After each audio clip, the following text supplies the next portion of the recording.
Naerp.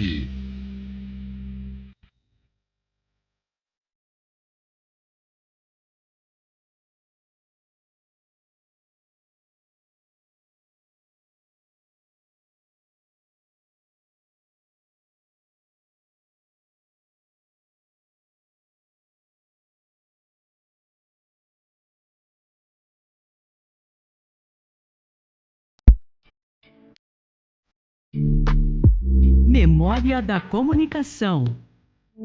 A história viva da comunicação em Ribeirão Preto.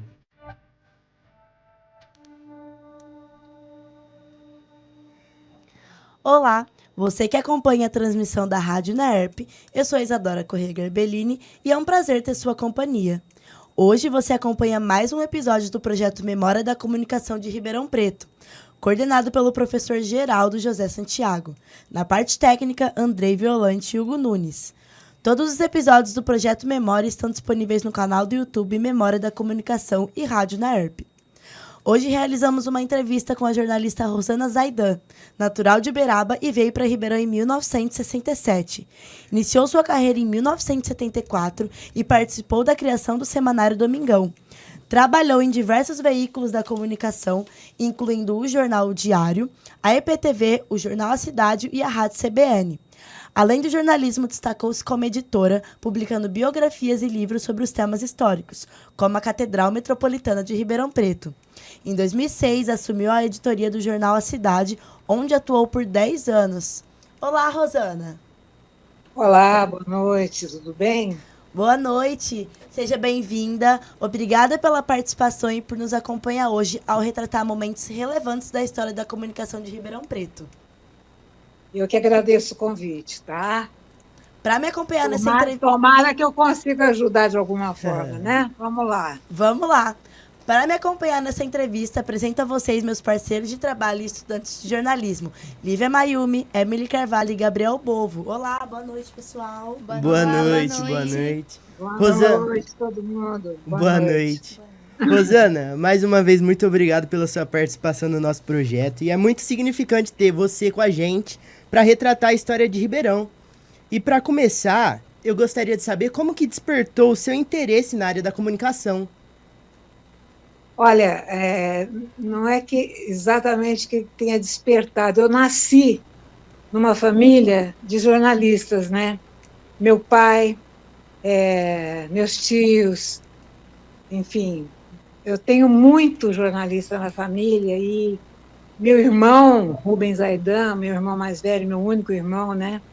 E então foi uma coisa natural. De repente eu me vi fazendo isso, como se eu sempre tivesse feito e soubesse fazer desde o princípio, né? Sim. Eu fui aprendendo, é claro, com as experiências, com os veículos, por onde eu passei, que você aprende, né? A cada dia, você vai se formando naquilo. Sim. Então, foi uma atração natural. E quando foi o primeiro contato que você teve com a comunicação? Olha, a primeira redação que eu entrei na minha vida, pela primeira vez, foi no jornal O Diário de Ribeirão Preto, em 1974.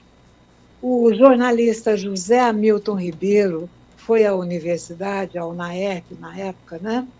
E chamou os jovens, os jornalistas, para um estágio no jornal, para fazer esse trabalho, essa experiência, desenvolver uma parceria com os estudantes. Ele estava vindo para Ribeirão junto com o Sérgio de Souza, um outro jornalista maravilhoso, que veio de São Paulo na época brava ainda da ditadura militar, né? Uhum. E esses jornalistas buscavam no interior um respiro para fazer o jornalismo que estava cada vez mais difícil de exercer nas capitais. Sim. Então, isso provocou um fomento maravilhoso do jornalismo aqui em Ribeirão, e foi o ano assim, que marcou, né, como divisor de águas, vamos dizer assim, do novo jornalismo em Ribeirão. Eles que introduziram isso, que com a parceria com os estudantes proporcionaram isso. José Hamilton Ribeiro e Sérgio de Souza, no jornal O Diário. Eu comecei, então, como todo mundo, fazendo estágio com esses mestres, né? Foi Olha muita só. sorte que eu tive. Muito legal. Como foi para você fazer parte da primeira turma de jornalismo na Universidade de Ribeirão Preto? Olha, a universidade abriu, né, em 1973, o curso de jornalismo. Já tinha publicidade e propaganda, mas o jornalismo era o primeiro ano, né? E eu estava vindo de São Paulo, onde eu tentei começar uma carreira de cantora, imagina só. Que, evidentemente, não vingou, foi só um sonho de adolescência, enfim. Mas eu estava vindo de São Paulo e procurando, sei lá, e quando eu vi, falei, jornalismo, vou fazer jornalismo, e entrei, e foi assim, a faculdade era incipiente ainda, foi o princípio de tudo, mas já era uma universidade raçuda, né? Já era tanto que ficou, né?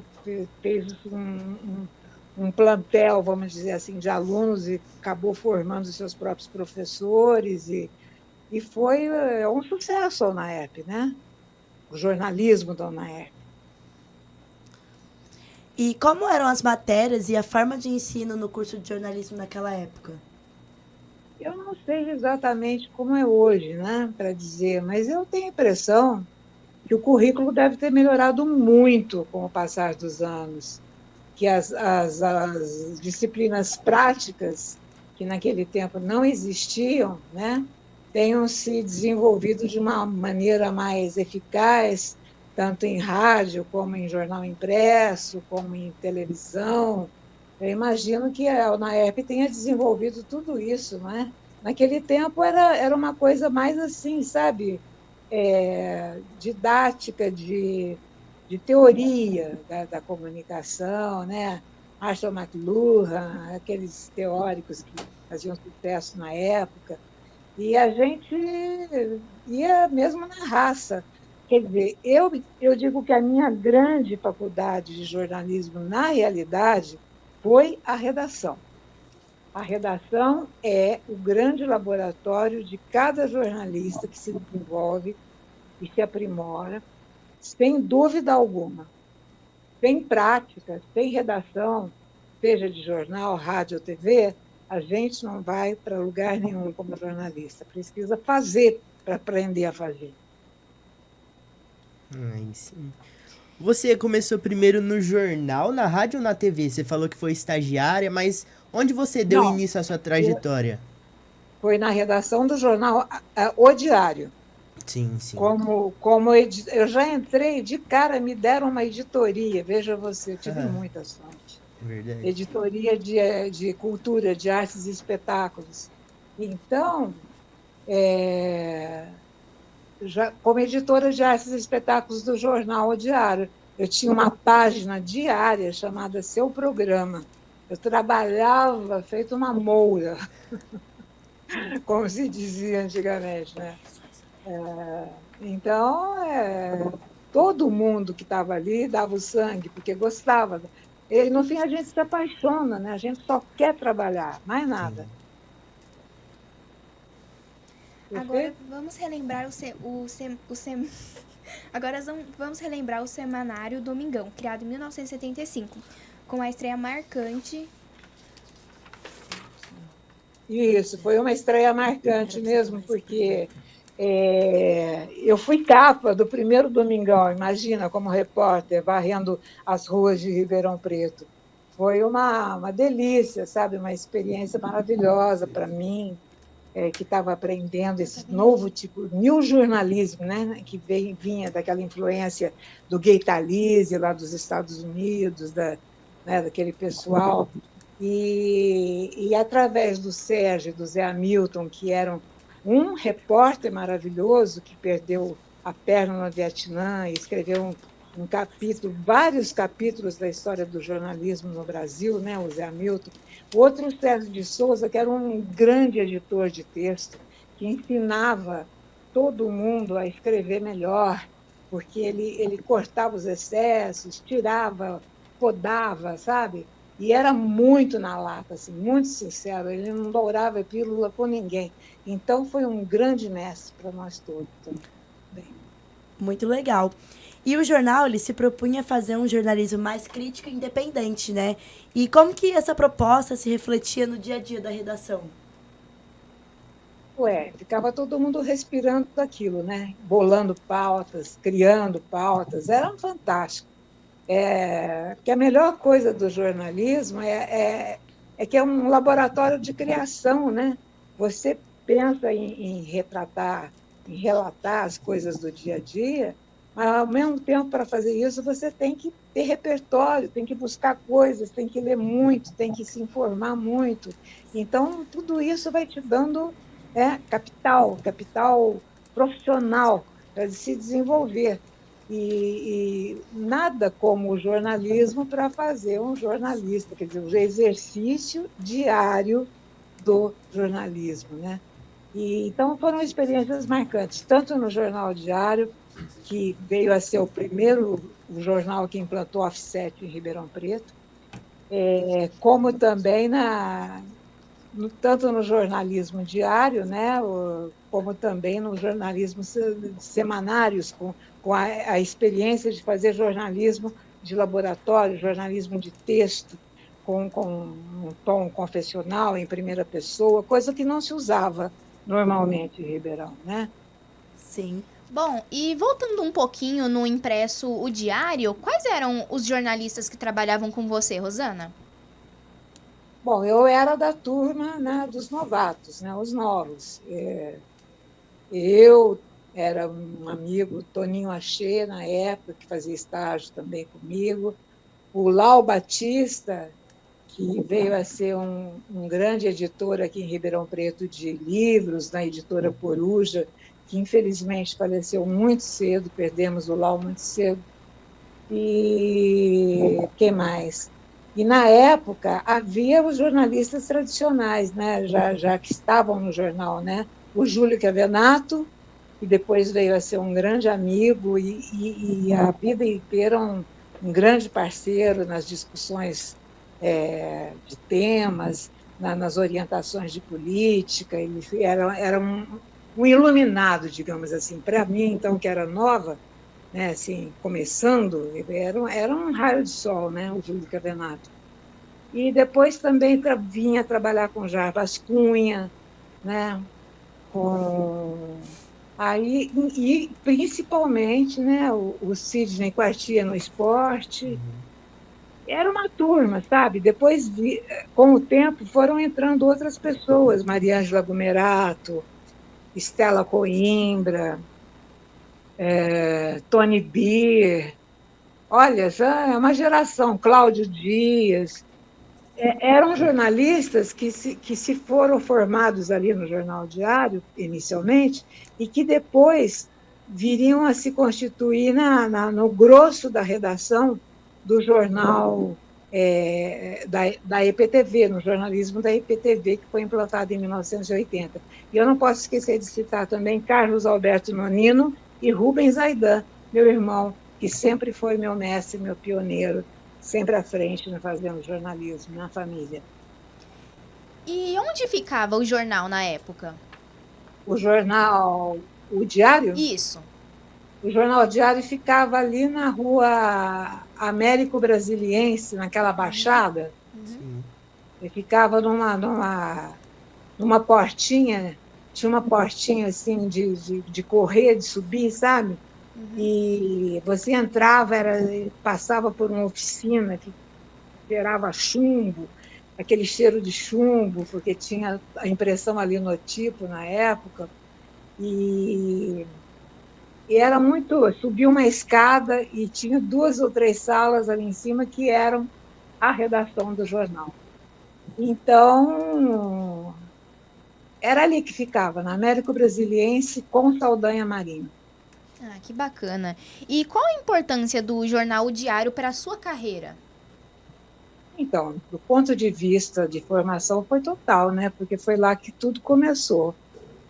E, e depois do diário veio o Domingão, que foi esse jornalismo semanal, né? Sim. E depois do Domingão veio o Diário da Manhã, que também fez uma segunda grande redação do interior de São Paulo, do interior do Brasil, na época. Uma redação maravilhosa, tinha Nelson Araújo, Rubens Aidan, Luiz De Luca, José Hamilton Ribeiro liderando, chefiando, né? Rubens Aidan também viria chefiar ali, saído da Rede Globo, né, que ele trabalhou em São Paulo, na Eldorado, no estado de São Paulo, na Globo, depois veio para o Diário da Manhã, e aí essa grande redação que fez uma experiência maravilhosa também, que infelizmente durou pouco, estávamos na época da ditadura, estávamos na época, a gente era imaturo, enfim, teve uma série de circunstâncias, mas foi uma experiência maravilhosa também. E depois do Diário da Manhã,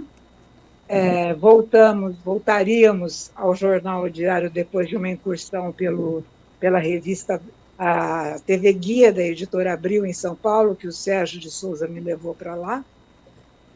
Fiquei lá um certo tempo, voltei para Ribeirão para me casar, me casei com o jornalista Sidney Quartier, com quem tive 3 filhos. Um deles é jornalista, o Pedro Ivo, jornalista da IPTV. E então a tradição continua na família, e enfim. Mas agora a próxima grande experiência seria a televisão, a IPTV, que veio para cá em 1980. Isso aí. Só voltando uma pergunta, porque agora a gente tá vivendo a era da internet e a gente tem muita informação a toda hora, se a gente pesquisar, a gente encontra, e as pautas vêm naturalmente até os jornalistas. E eu gostaria de saber, na época do jornal diário, como as pautas chegavam até vocês que estavam lá na redação todo dia. Telefone. Alô, alô. Telefone, tinha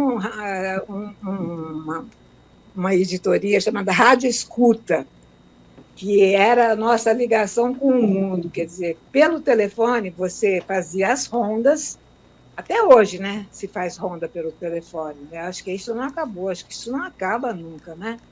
Você tem que checar a polícia, você tem que checar o hospital, você tem que checar a estrada, você tem que checar um monte de coisa, né?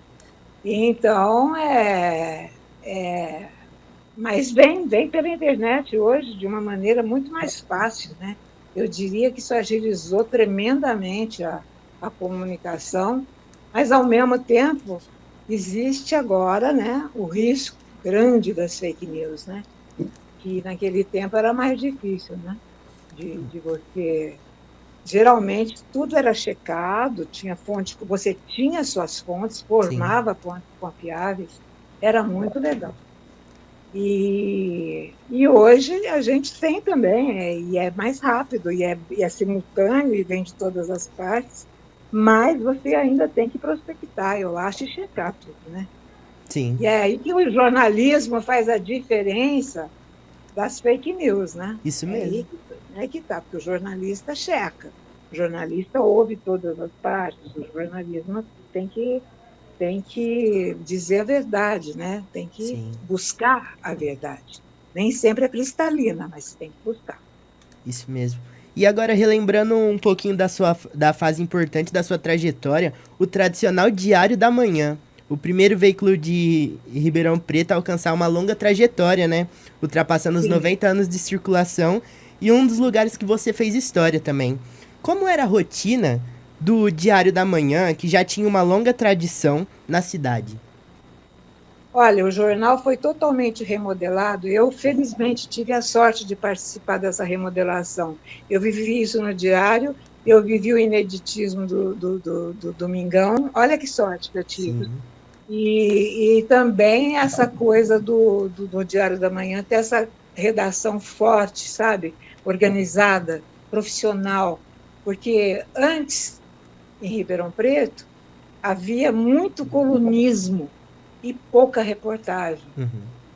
Os colunistas, eles proliferavam e geralmente havia assim muito toma lá da cá, era tudo matéria paga. Então houve um profissionalismo das redações, sabe?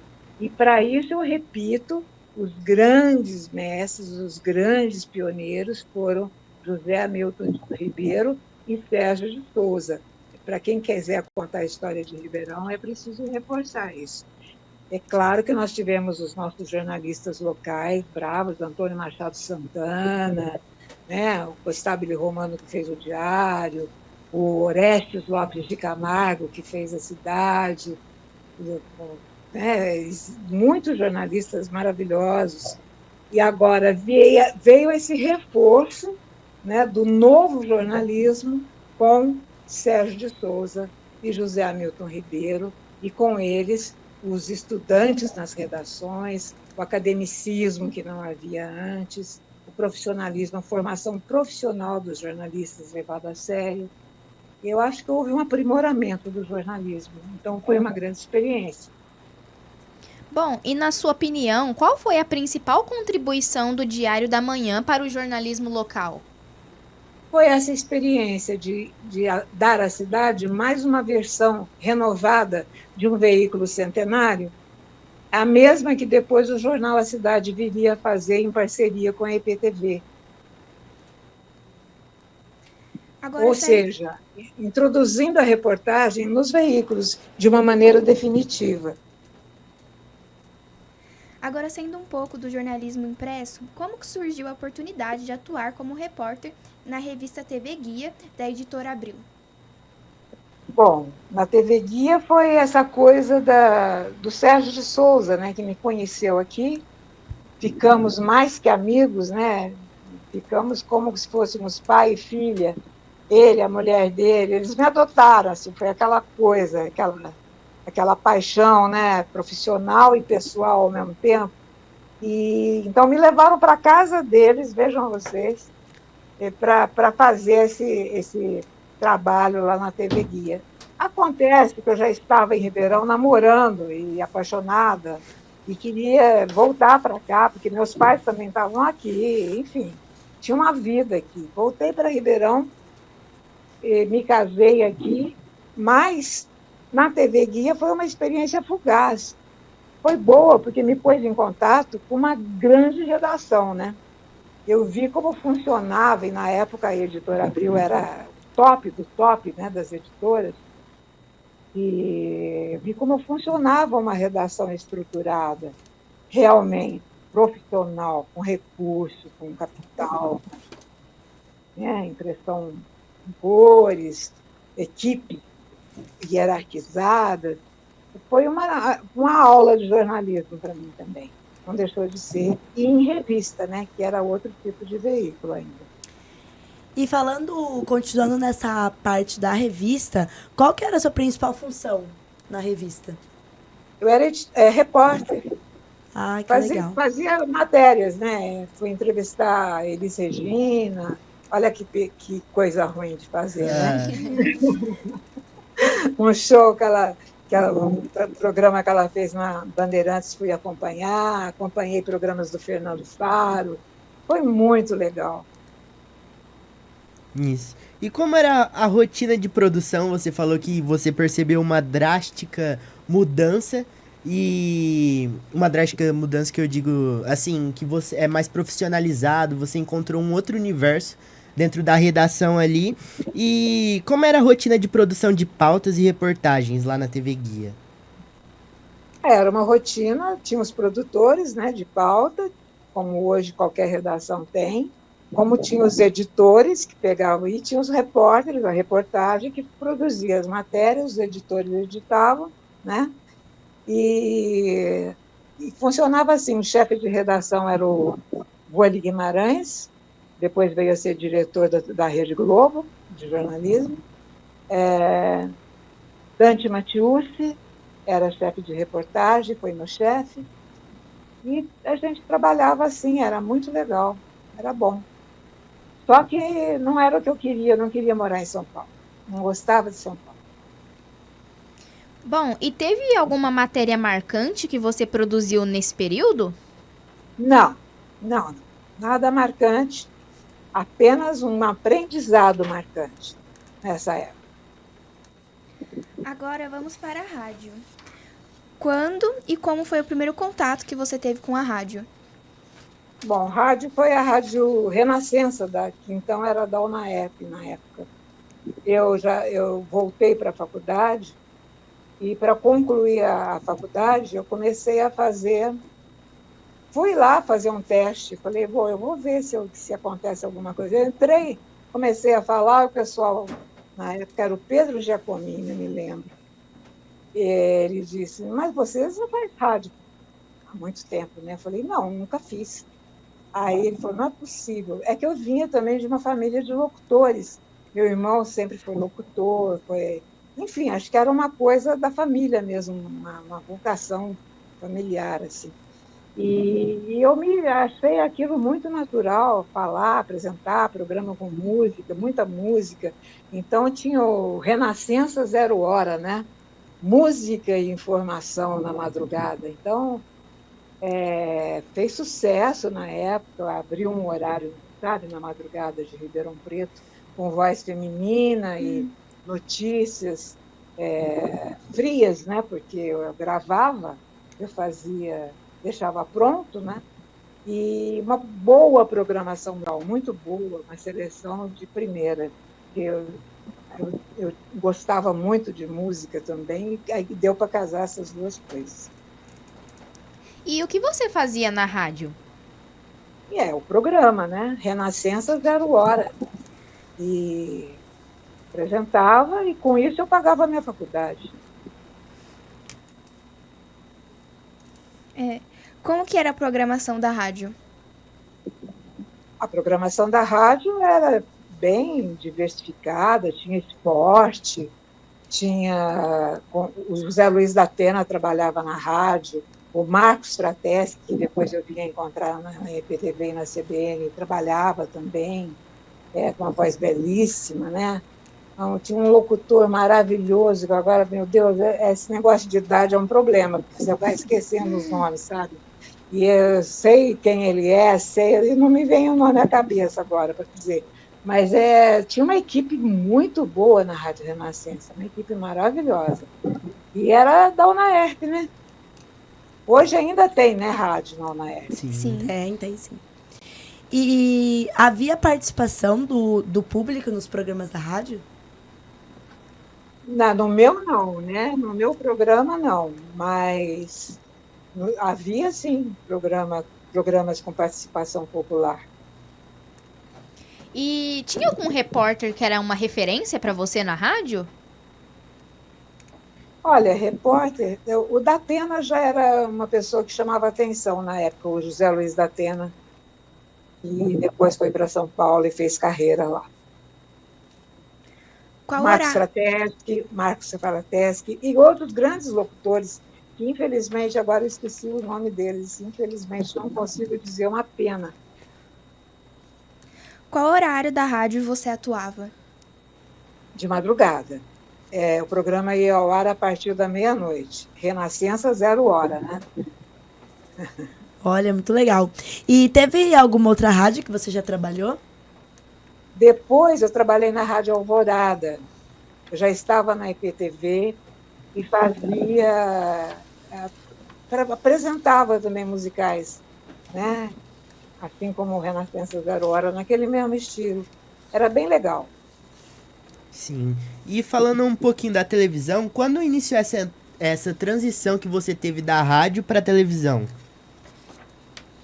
Na verdade, eu não fui da rádio para televisão, né? Eu fui do jornal diário para televisão. Eu estava no jornal diário quando eu recebi o aviso de que o José Bonifácio Coutinho Nogueira, que eu depois vinha ter a honra de biografar, que ele viria a Ribeirão Preto para selecionar jornalistas, para formar um novo canal de televisão em Ribeirão, Não seria o primeiro, porque já havia tido um canal em 1960, a extinta TV Tupi tinha um canal local, que fez história também, numa época em que dava uma chuva, o canal saía do ar, né? Era bem precária assim, a parte técnica, mas era bem vivo, porque era todo baseado no rádio, o rádio em Ribeirão era muito rico. Era um rádio fantástico que se fazia em Ribeirão, e teve a primeira rádio do interior do Brasil, né? A Rádio Clube, e que também fez história. Bom, e aí, para não me perder nessa história toda, então eu fui selecionada entre esses primeiros jornalistas para fazer um estágio na TV, isso em 1980. Eu fiz o estágio de agosto a setembro, dia 1º de outubro eu fui contratada junto com a primeira equipe de jornalismo da IPTV, e em 12 de novembro a IPTV foi inaugurada, já com todos nós lá dentro, contratados com carteira assinada, um profissionalismo maravilhoso. Entrando agora no jornal A Cidade, que marcou gerações em Ribeirão Preto, é uma referência no jornalismo local e também um dos lugares que ficou registrado na sua trajetória. Como você iniciou no jornal A Cidade? Jornal A Cidade, eu entrei na TV em 1980. Em 2006, a IPTV comprou parte do jornal A Cidade, do jornalismo, parte jornalística, né, assumiu o jornalismo do jornal A Cidade, comprou as ações e metade das ações e ficou sócia. Então, quando a IPTV ficou sócia, eu fui convidada a fazer parte do impresso, porque eu tinha vindo do impresso. E quem iria para lá? O João Garcia, que foi o nosso grande, né, diretor, infelizmente faleceu precocemente em 2012, trabalhando, né, cheio de vigor ainda. Perdemos o João em 2012. Mas com o João Garcia, então, a gente foi montar essa nova versão do Jornal A Cidade, repaginado com novos cadernos, com muita reportagem, com muitas sessões, com uma linguagem visual maravilhosa, criada pelo jornalista Antônio Seara. E foi, assim, uma experiência maravilhosa, indescritivelmente boa. E no jornal A Cidade, qual que era o seu cargo? Eu fui como editora-chefe, né? Olha, que legal. E lá encontrei já um editor também, que foi mantido, que era o Delcio Macruz, com quem eu trabalhei durante todo esse tempo, fiquei lá, e várias outras pessoas. Foi uma redação maravilhosa também, uma das maiores redações do interior do Brasil, novamente montada, dando força ao jornalismo, um grupo de colunistas maravilhoso, capitaneado pelo Júlio Quevenato, Vicente Golfeto, Luiz Puntel, Enalton Braff, sabe? Era assim, um time de primeiríssima, e espero não estar esquecendo mais gente, viu? E eu estou esquecendo, com certeza, por isso que é ruim citar nomes. Mas a gente tem que citar, né? Pelo menos alguns. E muitos outros, quer dizer, eu deixo claro que não eram só esses, sabe? Havia muitos outros. E editores, né? Foram para lá com a gente o Regis Martins, para editar artes e espetáculos. Foi... Quem mais? Sidney Quartier foi contratado. Rubens Aidan também fez parte, com matérias especiais sobre ciência, que ele havia se especializado em jornalismo científico, e a gente deu grande importância à ciência, cobrindo a USP, cobrindo produções, pesquisas da USP, da Universidade, né, de São Paulo, e, enfim, abrindo um leque, né, fazendo um casamento grande aí com a comunidade de Ribeirão Preto, né, com a cidade inteira. Como o jornal era plural, né, A Cidade. Sim. E eu gostaria de saber um pouquinho da sua rotina no Jornal A Cidade. Você falou que era editora-chefe. Essa rotina de aprovar pautas, aprovar reportagens para sair no Nós tínhamos impresso. reuniões de pautas bem democráticas, né?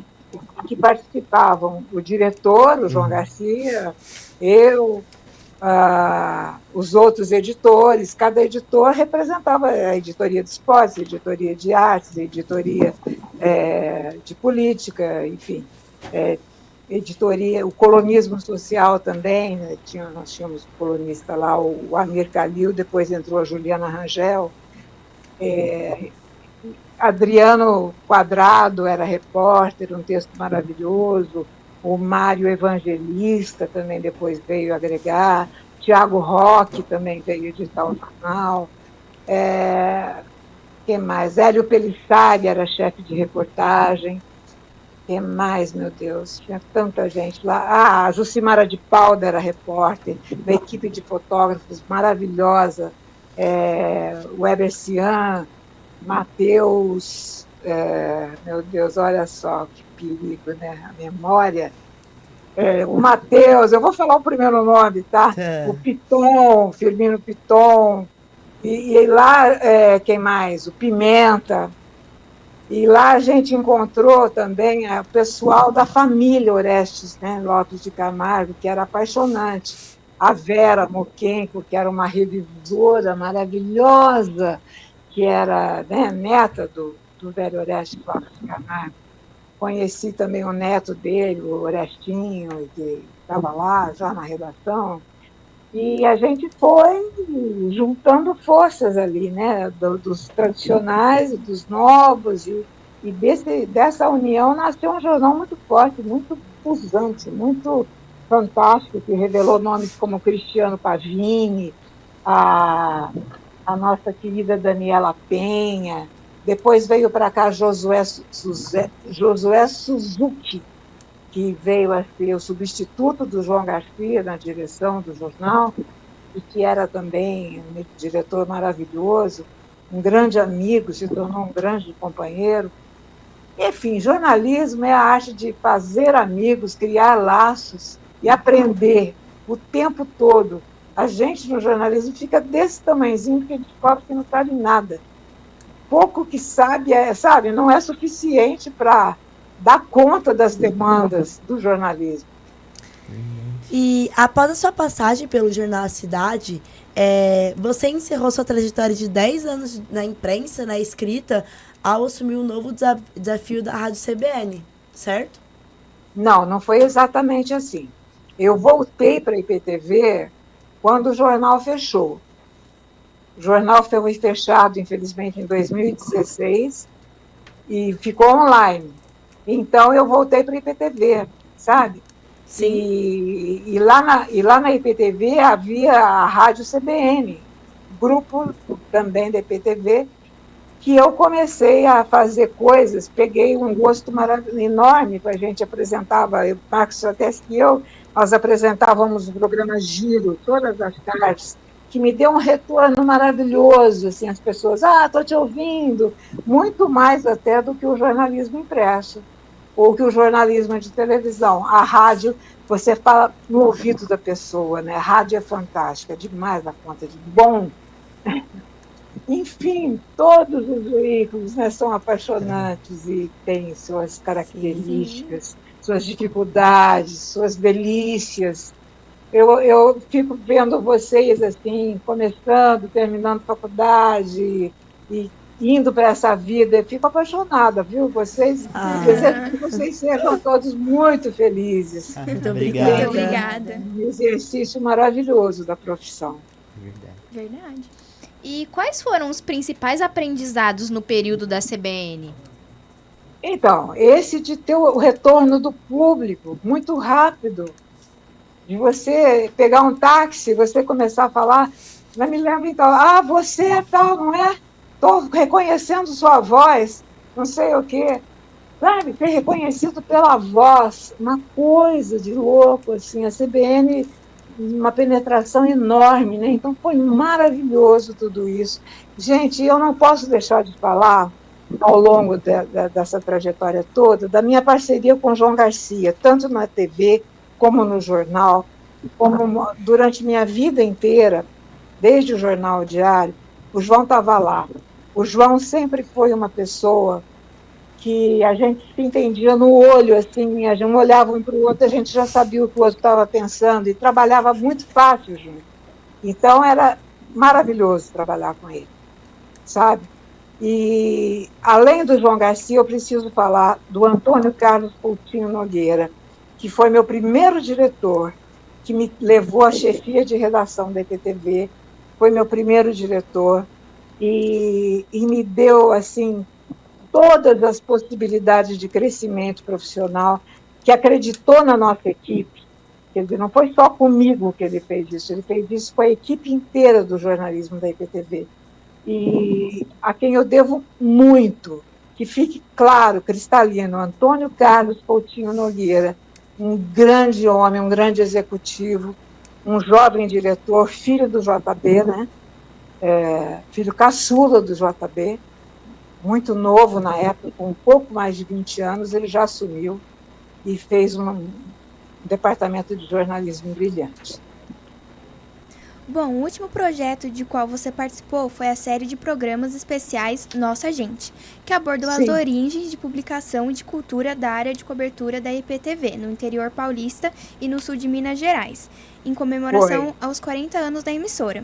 Qual foi o seu papel na edição da série especial Nossa Gente? Bom, eu fui a coordenadora, né? Me deram a missão de produzir os episódios, né? Eram episódios, e fui a coordenadora, pauteira, editora, uma espécie de diretora, porque eu estava tudo na minha mão, né? E junto comigo, uma grande colega que eu amo de paixão, que é a Mariângela Gumerato, que foi também o último trabalho dela na IPTV, que foi a produtora direta das pautas, que me ajudou demais, né? E também uma equipe de repórteres maravilhosos que trabalharam. Dirceu Martins, não posso deixar de falar do Dirceu Martins, que é maravilhoso, fantástico. Ele, a vida inteira, trabalhou ali junto, produzindo programas especiais como Caminho do Ouro, Rota de Cafa, Ouro de Cafa, sobre o café, e tantos outros programas que nós fizemos, né? Além dele, o Ciro Porto, logo no início, com o especial Canto da Piracema, que foi o primeiro dos especiais que nós fizemos na IPTV. Então, tinha uma equipe nisso aí, o João Garcia e eu, o João dirigindo, produzindo, eu editando, e o Ciro no começo, como o primeiro repórter que inaugurou essa série de especiais para o Brasil, que aí a gente começou a produzir programas em rede nacional, que foram para o Globo Repórter. Então, foi uma baita experiência para todo mundo, né? E graças à estrutura proporcionada pelo Tony Coutinho Nogueira. Ah, muito legal. E como foi a escolha dos personagens ou histórias que fariam parte da série? Como que vocês selecionaram, né? Como que vocês escolheram os personagens e as histórias dessa série? Olha, isso é uma prospecção muito grande, sabe? Da equipe toda, porque aí os repórteres também, Marcelo Ferri, Paulo Gonçalves, um monte de repórter, gente. Agora não me vem a cabeça. Mas o João Carlos Borda,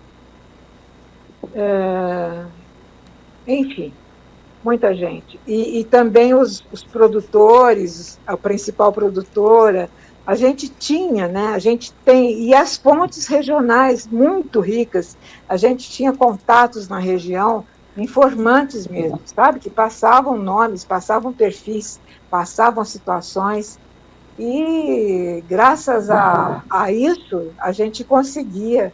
E até hoje a EPTV tem essa tradição continua com os programas Terra da Gente, com o programa Mais Caminhos, continua fazendo isso brilhantemente, né? Mostrando a gente da região. Sim, verdade. Muita responsabilidade escolher quem vai retratar ali a história, né? E É responsabilidade, tudo, né? Tudo é muita responsabilidade no jornalismo, né? É sim, complicado. é verdade. E falando sobre responsabilidade, também uma honra que você teve são as biografias que você escreveu ao longo da sua carreira.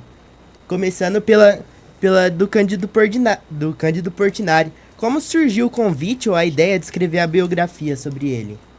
Na verdade, sobre o Portinari, foi um especial da EPTV, um Uhum. documentário, 2 documentários maravilhosos, com o repórter Chico Ferreira, que desempenhou muito bem também o papel de repórter nisso tudo, e com a parceria maravilhosa do projeto Portinari, através do filho de Portinari, o único filho dele, João Cândido Portinari, que felizmente está vivo aí para continuar lutando pela memória do pai dele. Então foi um projeto rico, maravilhoso, sabe? Comemorou, acho que os 20 anos da IPTV, se não me engano. Foi isso aí mesmo. Comemorou os 20 anos da IPTV. E o JB, que era o diretor, né, o presidente do IPTV, ele era um grande amigo de Portinari, tinha quadros do Portinari, admirador de Portinari, e isso aproximou muito a IPTV do projeto Portinari. E falar de Portinari é contribuir para a memória da arte no Brasil, né? Difundir cultura, né? Difundir beleza, porque o significado do trabalho de Portinari tem uma importância social e artística monumental, né? Mais de 5.000 obras que retrataram o Brasil. Isso não é brincadeira, né, gente? Que pintor morreu intoxicado pelas próprias tintas. Deu a vida, né? Deu o sangue pela pintura. Sim, com certeza. E quais foram os aspectos da vida dele que você priorizou nesse projeto?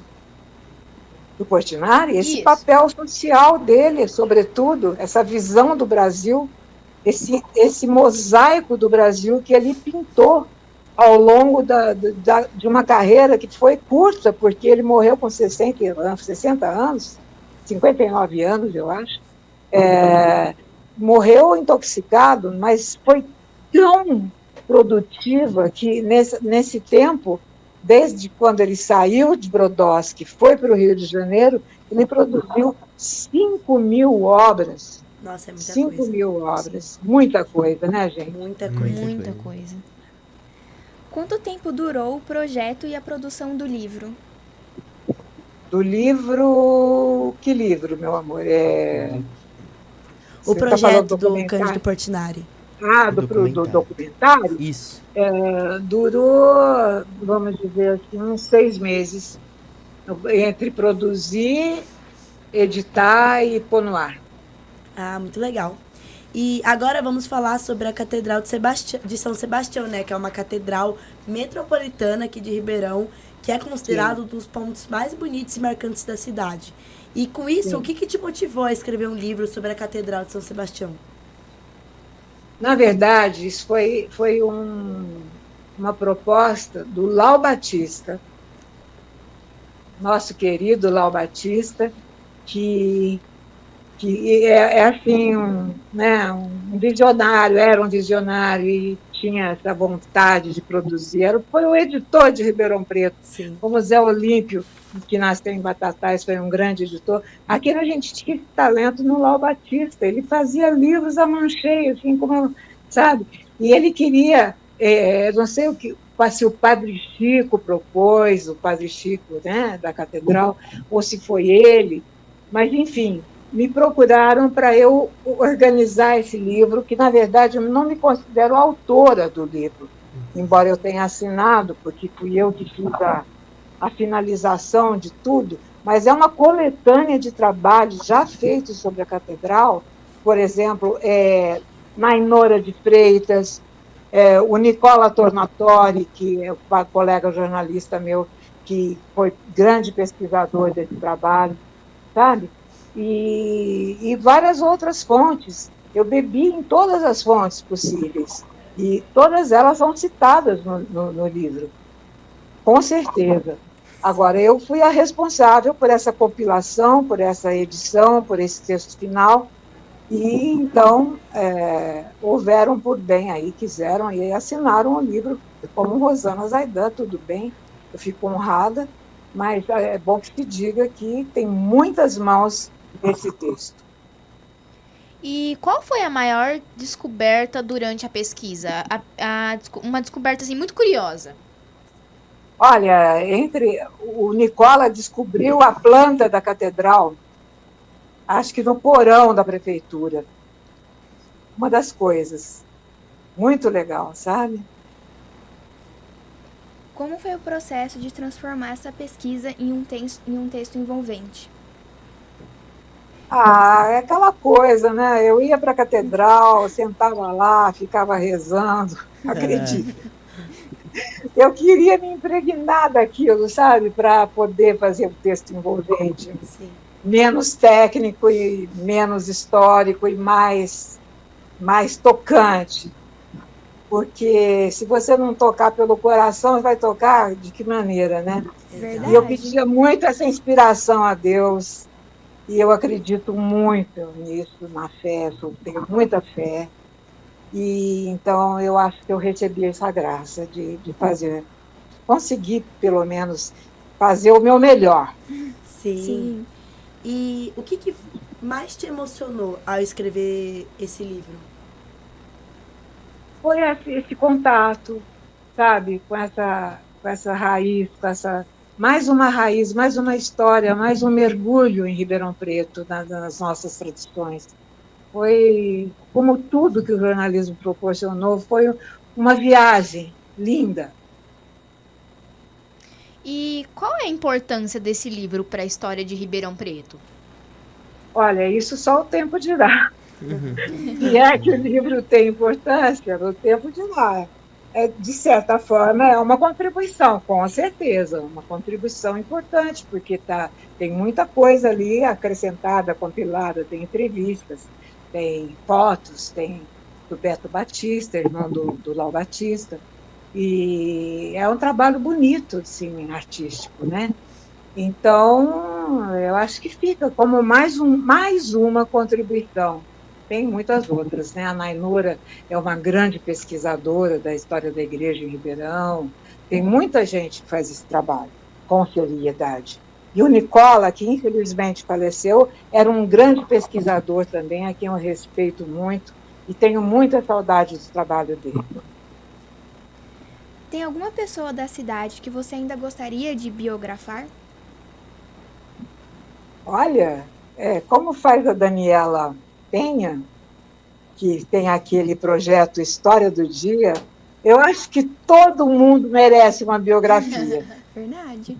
Toda a vida merece ser contada, gente. Sim. Tudo sabe, interessante, pelo menos para mim. Eu adoro bater papo. Eu vou levar meu cachorrinho para passear na pracinha, aqui perto de casa. Eu fico batendo papo com o jardineiro, com o guarda, enfim.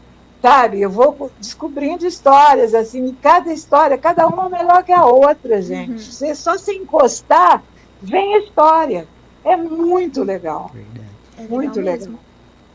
E para finalizar, vamos conversar um pouquinho sobre a biografia, o Diário de JB, que retrata a vida de José Bonifácio. Foi um presente.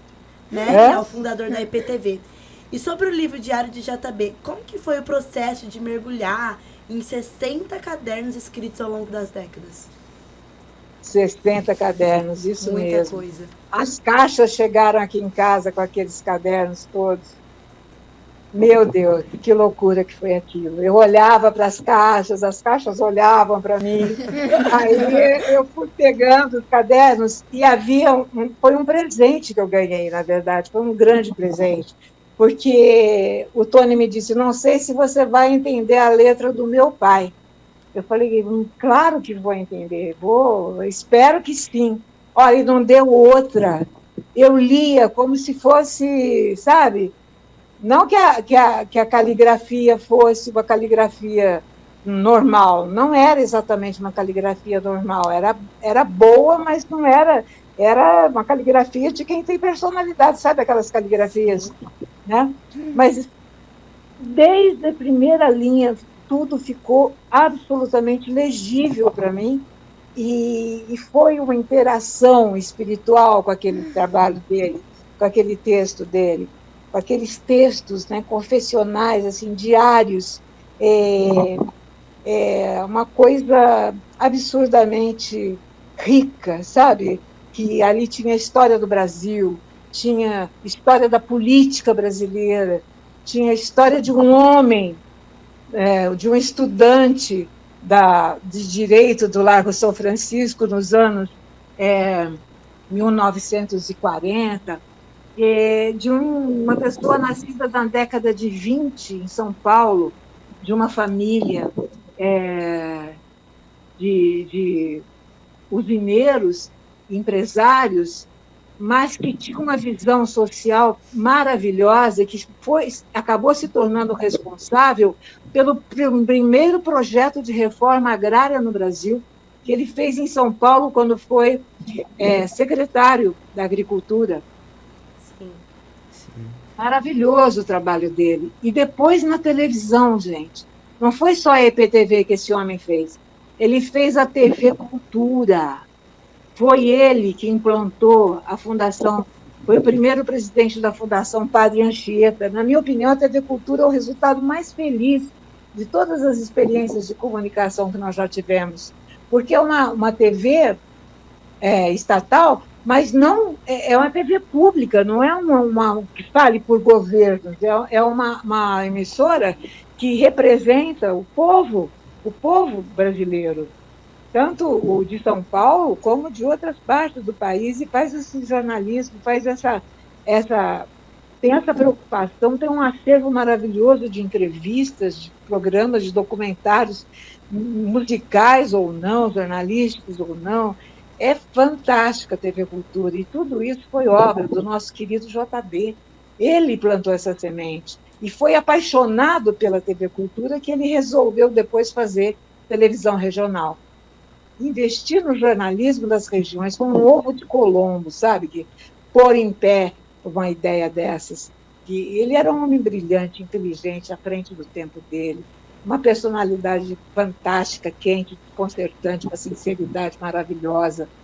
Ele não era um empresário apenas, ele era um homem, um humanista, eu diria.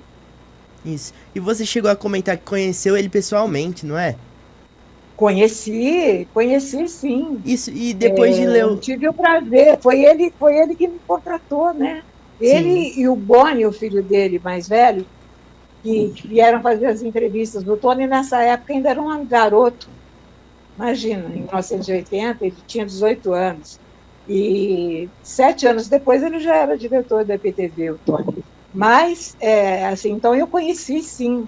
Ele ia na redação nos primeiros tempos, nos primeiros dias do jornal, da TV Ribeirão, então TV Ribeirão, né, depois EPTV. Ele ia e ficava conversando com os jornalistas, ele adorava bater papo com os jornalistas, sabe? E incentivava, numa época ainda chata, assim, tinha esse certo cuidado com a linguagem de televisão por causa da ditadura, já estávamos em processo de abertura, mas gradual, né? Abertura gradual e lenta, né? Ele incentivava, nós pusemos denúncias de espancamento de boia fria no ar, ele não suportava injustiça social e valorizava muito isso. E o repórter Nelson Araújo fez várias matérias que depois foram para a rede nacional de espancamento de boias frias durante a greve de Guariba, todos aqueles conflitos que aconteceram aqui na nossa região. É sempre muito digna, sabe, a EPTV, na sua postura editorial. E quais foram os trechos do diário que mais te surpreendeu ou te emocionou? Olha, todos me surpreenderam, todos me emocionaram, todos me revelaram coisas de um Brasil, sabe, que ainda era idealista, sabe? Que ainda brigava por valores, por ideais, né? O JB foi dirigente da UNE, a União Nacional dos Estudantes, naquele tempo, contra a ditadura de Vargas, né? E era assim, e ele foi um militante mesmo, na época da juventude, ele, sabe, ia para a rua, distribuía panfleto, ele era danado. Era um jovem maravilhoso. Como foi a colaboração com o filho do JB, o Antônio Carlos? Na verdade, ele colaborou muito comigo, né, em tudo, tanto na carreira quanto no convite, né, imagina, convites todos que ele fez, né, portas que ele abriu, e uma relação que acabou se tornando uma amizade muito séria, porque foi uma vida inteira, né, nessa convivência. Eu me aposentei na IPTV. Sim. E você considera a obra, essa bibliografia, uma obra mais jornalística ou uma literária? Eu acho que ela é mais documental, sabe? Não é literária, no sentido de ter ficção ou elementos de ficção. A linguagem, talvez, a linguagem é jornalística, eu considero jornalística. Sim. E houve algum momento da vida do José Bonifácio que você gostaria de ter vivido por perto, assim? Tipo, de perto? A fundação da IPTV, que felizmente eu vivi. Olha aí. E a TV Cultura também, teria sido o máximo trabalhar lá. E então, o episódio de hoje do projeto Memória da Comunicação vai ficando por aqui. A iniciativa ela é coordenada pelo professor Geraldo José Santiago. Na parte técnica, contamos com Andrei Violante e Hugo Nunes. E o nosso agradecimento especial a Rosana Zaidan, que trouxe uma contribuição maravilhosa e valiosa para esse projeto que tem como objetivo resgatar, reviver e preservar as histórias da comunicação em Ribeirão Preto. Muito obrigada pela sua presença, Rosana, por ter tirado um tempinho aí para contar a sua trajetória, né, desse mundo da comunicação. A gente agradece muito, a gente que começou agora no jornalismo. É muito importante saber a história e a trajetória de uma pessoa que viveu tanto, né, nesse mundo da comunicação. Olha, querida, muito obrigada. Eu que agradeço. Foi uma oportunidade maravilhosa de reviver momentos muito bons da minha vida. E eu agradeço muito a vocês por isso, viu? Desejo que vocês sejam muito felizes na profissão. Muito obrigada. E obrigada a você, ouvinte, que nos acompanhou até aqui. O Memória da Comunicação está disponível no canal do YouTube da Rádio Naerp, com outras entrevistas incríveis que também vale a pena conferir. Todo o conteúdo apresentado foi fruto de pesquisa e produção dos alunos do curso de jornalismo. Eu sou a Isadora Garbellini e me despeço agora dos meus colegas de jornalismo da UNERP, Lívia Mayumi, Emily Carvalho e Gabriel Bovo. Obrigada pela companhia, pessoal, e continue com a programação da Rádio Naerp. Você acompanhou mais uma transmissão da Rádio UNAERP. Audiovisual, Andrei Violante. Assistência, Gustavo Arsêncio e Diego Rueda. Coordenação, Gil Santiago.